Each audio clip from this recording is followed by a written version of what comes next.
This is the Average to Savage podcast with Paul Guarino. Everyone and anyone, athletes, celebs, and much more. What's up, everybody? Welcome back to another episode of the Average Savage podcast. Our special guest today is Chordale Booker. Chordale, what's up? What's up, bro? I'm glad to be on. Yeah, for sure. Let's just go back in time a little bit. Like, give me your first memory of stepping into the ring, either amateurs or in the pros. My first amateur fight, I didn't know what to expect. I had the first time I went to fight, I I had never I didn't know you were supposed to put the cup under the shorts, because in the gym you always wear the cup over the shorts. So when I went to my fight, I changed and I came out the locker room, and my coach was like, "Yo, what are you doing, yo? Why do you have the cup over the shorts?" And I'm like, "Cause that's what I do in the gym all the time." He's like, "No, dumbass, you gotta put them under." I was like, "All right." Like, I just remember feeling so stupid walking out, and like everybody just looking at me like, "Yo, what the hell are you doing?" That shit was kind of embarrassing. Wait, so did you walk out with it? No, I didn't go to the ring with it, but like I walked out to like come start warming up with him and everything. He was like, "Yo, why do you?" And I was like, "That's how I train." So Yeah, like, imagine you came out like that in a pro fight. The opponent would just be like, "Yo, is this yo, guy crazy?" I should probably try that. Yo, let him know I'm a savage. Yeah, for sure. Going back to high school, did you think you were ever going to be like a pro boxer? I actually said that. I actually said it. 12th grade. I said. I told Kev, my best friend. I told him I was going to box, and like he was probably the only person who took me serious. Like everybody was laughed at me when I said it. I was like, "Yo, after basketball, I'm a box," because I was always getting into fights growing up. And then I had did kickboxing for like maybe like 2 weeks, and I just didn't like the kicking part of it, but I was good with my hands. But we didn't have any boxing gyms at the time when I first did it. I think I was in ninth grade when I tried that. And then I heard about a Moz gym, Revolution Training, and so then I just as soon as I graduated, I came here. Yeah, that's crazy. And then I guess yeah, picking it up later in life because a lot of like guys start at like 8 or 9 or 10 or whatever. Like Yeah. what advantages and disadvantages did you have from starting late? I think the disadvantage was that a lot of guys were ahead of me, skill wise. There was a skill gap um, for me because I would see a lot. Like I could see kids. Like I saw Shakur. Like I used to go there. I was older than Shakur, but I used to watch Shakur and try to learn from him. And he was a kid. He's probably like 14 when I first met him. Um, and it was like that was kind of like a humbling experience, but I didn't care about that. I just wanted to be good. I wanted to be better. So I took that with me, learning off the young guys, seeing how they operate, and then I think the best thing about being older was I had a more mature mindset than a lot of the young guys. Um, like I went into it with that on my like not. It's no disrespect to the guys who grew up boxing, but like it's just boxing. Like I've been in real fights like my whole life. Like they box competitive. They fight competitively. Like it's just a sport. Whereas like I was in situations where I fought for my life, so I didn't really have a problem taking the L because I took L's before and had to go back to school, get laughed at, or on my street get beat up, and then had to come back outside the next day, which is a lot more. It's tougher than you know boxing somebody who you got gloves on, you're in the ring. It's there's like rules to it. There's no rules in the street. Yeah. Yeah, no, for sure. Yeah, then tell me, I know you had a great amateur career. Like, just give me some of the accolades that you won Uh, and like what made you turn pro. I won New England Golden Gloves, novice, whole New England novice. Won the Golden Gloves in New York, most outstanding boxer in New York boxing Golden Gloves tournament that year. Sugar Ray Robinson Award. Uh, Won the Nationals 2015. Also won the National Oxnard PAL. won the New York boxing tournament 4 years in a row. Won Metros 2 years in a row. Went to Olympic trials. I mean, there's a lot more. I did almost every tournament. The only tournament I didn't win was the Worlds. I didn't win the World that ringside one, and I didn't. I never participated in like IEBA competition either. Yeah, what like because I know before in your career, like even at the beginning, you had like a lot of publicity and like PR and all that. But like, where did like when did that start though? Like, what year? Like, was it that you get it started like getting real noticed? I would say the 2015 is when I started to get noticed really, because I won the national. When I won the nationals, it kind of brought eyes. I'm not discrediting any fighters around here, but there wasn't too many people who had like their eyes on Connecticut guys. And then I won a national, and I felt like we started picking up steam. This area started picking up steam, because now we had a guy. There wasn't a guy in the New England type area except for Andre in Rhode Island. So that was like what 2008 when they did that. And so I feel like I kind of brought some attention back to Connecticut, and more up north area. Yeah, and I'm assuming going to the New York ones like helped you more than New England. Oh yeah, tremendously, tremendously. I had some of the tough opponents like Patrick Day, God rest his soul. Um, we had we fought 4 times. I never got a decision. I thought I deserved 2 of them. I thought we went 2-2. But I mean, I I learned from each one of those. So God rest his soul, and he's my brother. Yeah, for sure. And then tell me about turning like your first pro fight. Like, were you nervous? Like, what was it? What was it like?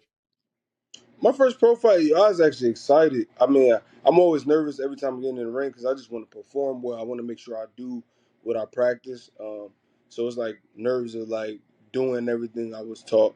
Um, but I just wanted to get out there and knock dude out, and I got the stoppage I think in the second round.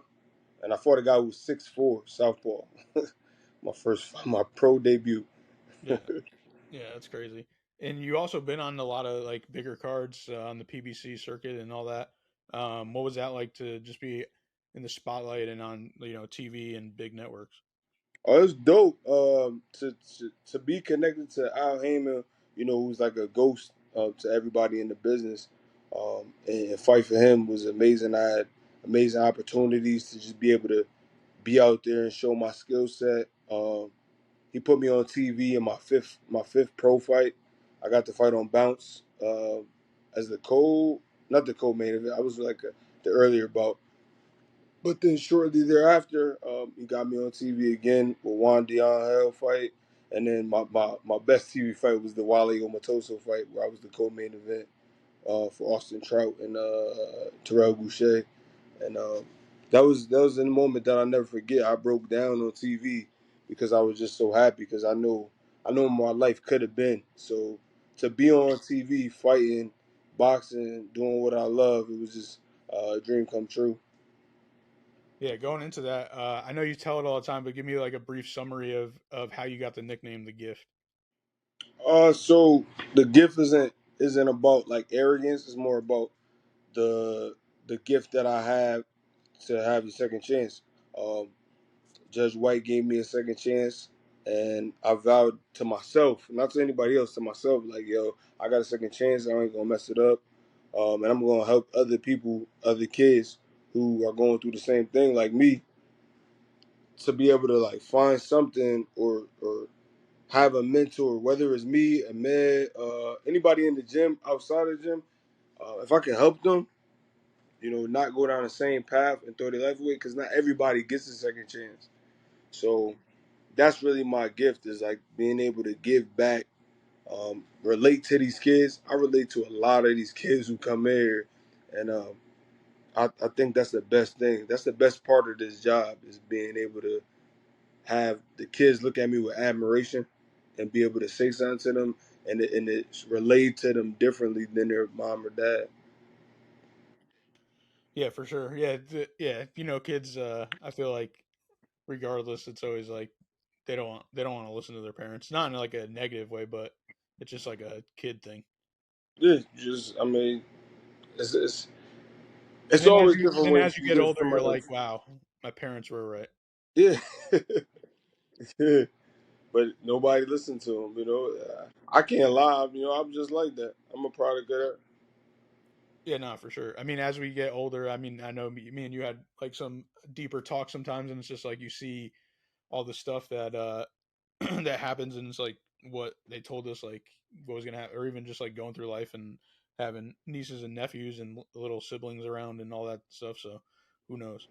Um, but yeah, anyways, going back to your career, obviously everyone knows you had the big fight versus Ammo. Unfortunately, you lost. But on that journey, now you're back on the win streak in the 5-fight win streak, and you won Yeah. the WBC US belt.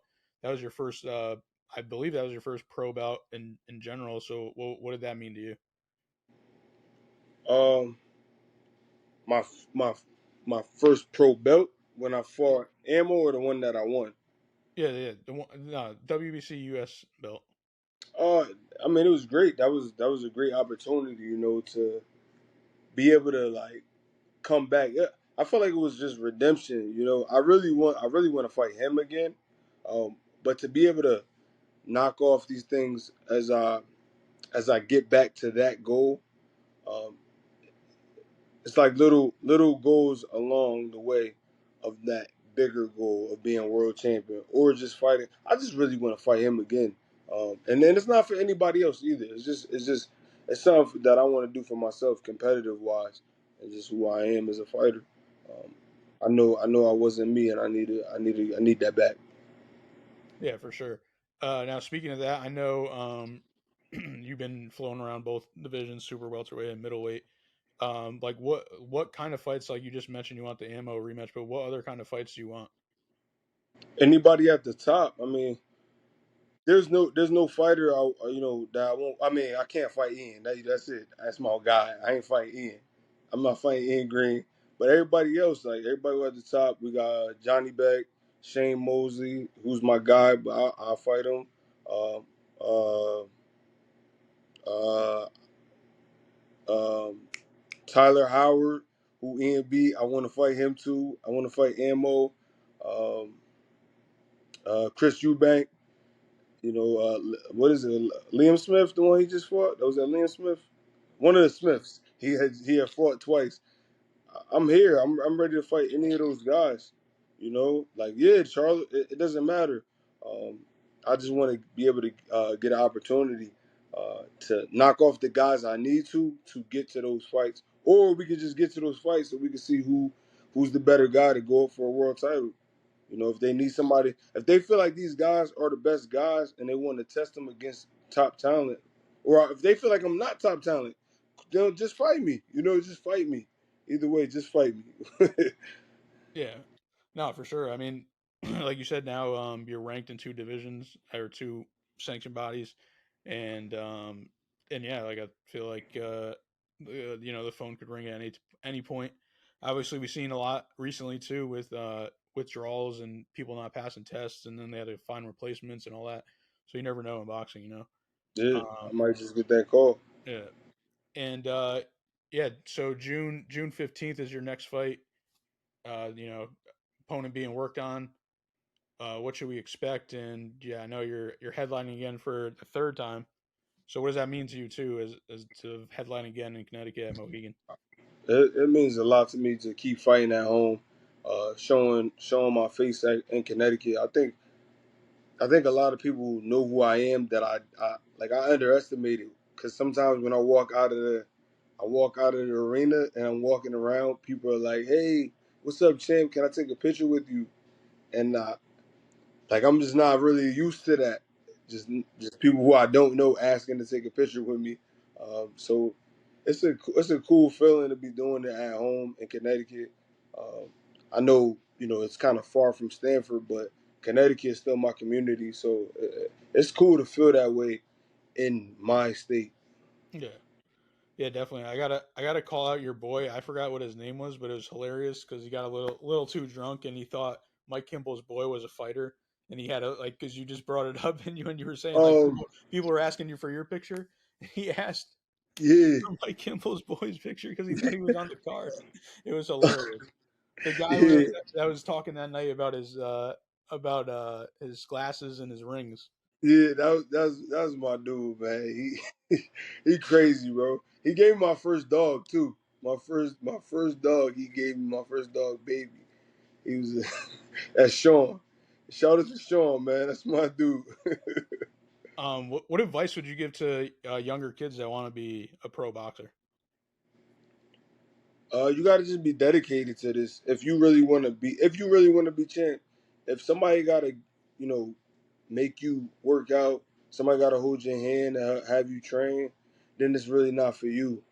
Because nobody's gonna give it more than what you can give. So you gotta meet the coach more than halfway. You gotta do what the coach tells you, but you also gotta have your own workouts too, where you perfecting your craft, you watch a video. So just stay dedicated, and if you really want this, you got to give it 110%. Yeah, definitely. Where does your like passion and determination come from? Because and your like focus because obviously I work with a lot of athletes, things like that, and you're like at the top of the professionalism. I would say like where does that all come from? My competitive, to be honest, I've always been like this, man. I compete in everything. My my friend Dev, who helps us out sometimes. She was just like, "Yo, how are you?" She asked me that. How are you good at everything? I'm like, I'm not good at everything. She was like, No, you are. And I'm like, I'm not, cause like I just do everything. It's not really that I'm good. I just do everything. I play cornhole. I play darts. I play basketball. I box. Uh, bro, I did a hula hoop competition the other day. So, like, I just don't care. Like, if you say you could beat me in something, I just feel like if it has something to do with body mechanics, I can do it. So I just try. I just try everything. My competitive nature comes from just wanting to win. I just want to see you lose. That's funny. I got to bring up the debate you had on your Instagram story the other day about something. I forgot the exact wording, but something about can an He's an athlete not idiot. be athletic? Yeah, he's an idiot. So to be an athlete, you have to be athletic, right? Bro, the yo, bro, the fact that people think that that's not like, all right, if you do something, like if you play an athletic, like if you're outside, like on the street, maybe you don't have to be an athlete to play basketball. But at the top level of anything that's athlete, you have to be athletic. There's no way you're gonna. Yo, he tried to say Tom Brady wasn't an athlete. He wasn't athletic, and I'm like, yo, dude, he can throw 70 yards while moving, pivoting. Like, I just don't understand how people think that way, bro. There's no sport where you have to be where you can't. I'm done, bro. I can't even talk. I can't even talk about this, bro. All right, then go. All right, yeah, no, you have to be. It's in the word athlete. If athletic is in the word athlete, whatever. It's frustrating that some people really agree with, like, it was very few, but some people actually agreed to that. Like, yo, you don't have to be athletic to be an athlete. And I'm like, yeah, maybe if you play outside, but if you're at the top of the sport, there's no way you're not athletic. You are athletic. If you're getting paid to play sports, you're athletic. You have to be. You're athletic. This is without a doubt. I don't care what. I don't care. Maybe there's people in your, like, no one's as athletic as, are all the other quarterbacks, are are they as athletic as Lamar Jackson? No, but like they're still athletic. Yeah, yeah, like Tom Brady. It's like, yeah, of course Lamar Jackson is more athletic, but but that doesn't mean that Tom Brady's not an athletic person.